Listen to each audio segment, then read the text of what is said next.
Assalamualaikum, Tabi pun.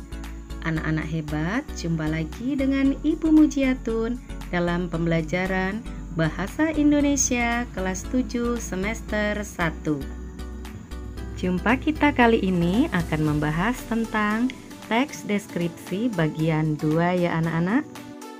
Materi yang akan kita pelajari kali ini yang pertama adalah struktur teks deskripsi, 2. Kaidah kebahasaan teks deskripsi, dan yang ketiga, langkah-langkah menulis teks deskripsi. Sedangkan tujuan pembelajaran kita adalah anak-anak dapat mengidentifikasi struktur teks deskripsi dengan tepat. Baiklah anak-anak, marilah kita bahas satu persatu. Pertama yaitu struktur teks deskripsi. Struktur teks deskripsi terdiri dari 3 bagian.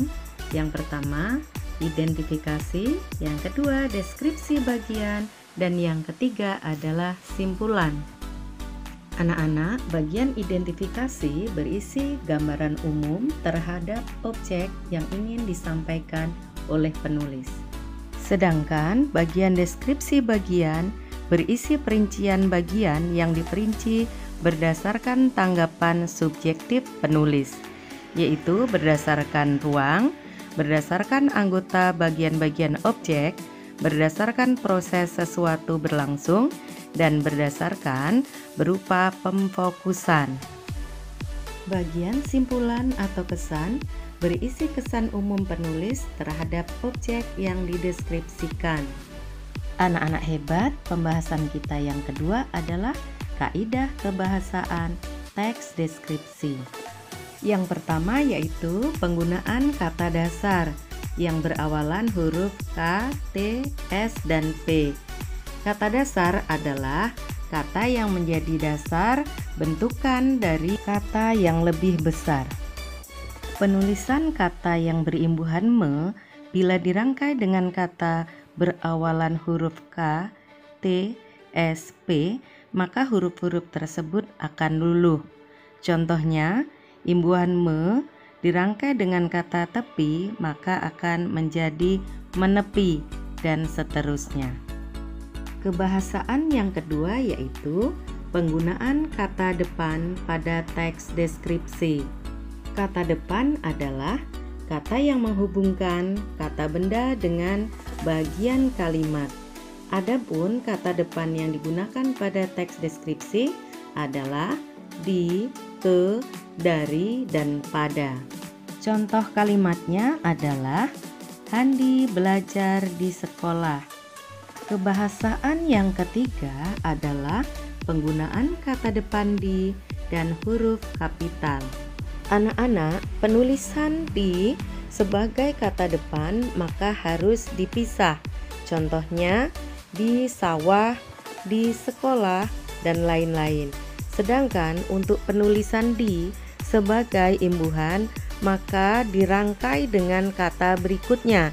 Contohnya ditulis, dimakan, dibaca, dan sebagainya. Berikutnya adalah penggunaan huruf kapital. Huruf kapital diantaranya dipakai sebagai huruf pertama awal kalimat. Huruf kapital juga dipakai sebagai huruf pertama untuk nama orang. Selain itu juga dipakai pada awal kalimat dalam petikan langsung dan lain sebagainya.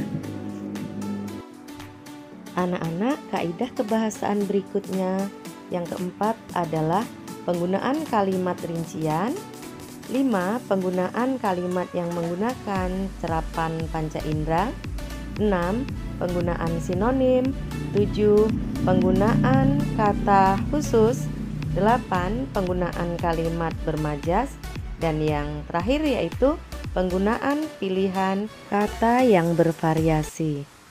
Anak-anak hebat, pokok bahasan kita yang terakhir adalah langkah-langkah menulis teks deskripsi. Yang pertama adalah menentukan objek dan membuat judul. Yang kedua, membuat kerangka bagian-bagian. 3. Mencari data dari objek yang akan dideskripsikan. 4. Susun kalimat menjadi paragraf sesuai dengan struktur teks deskripsi. Yang terakhir adalah merinci objek dengan kata atau kalimat yang merangsang panca indera. Anak-anak hebat, sebagai evaluasi, silakan kalian kerjakan tugas berikut ini pada buku kalian masing-masing. Selamat mengerjakan, semoga kalian sukses. Anak-anak hebat, demikian pembahasan kita kali ini. Semoga bermanfaat bagi kita semua. Terima kasih atas perhatiannya. Wassalamualaikum. Tabi pun.